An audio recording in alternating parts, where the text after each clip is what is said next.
تعالى اوريكم بقى اغلى طيور مش بس في مصر، لا في العالم العربي كله.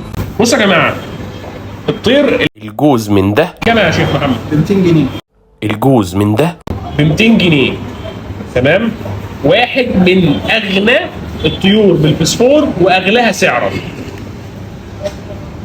الجوز من ده بقى يا جماعه اللي هو ده ب 500 جنيه. شوف الطائر قد ايه؟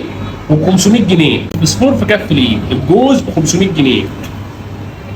ده بقى زي ما الجمبري والصبيط فواكه البحر، ده بقى اسمه فواكه الطيور. ده ال 50 واحده ب 250 جنيه وبرده قنبله فسفور. اللي هيعرف ده ايه او ده ايه او ده ايه، ليه وجبه عندي هديه في واحد سعيد.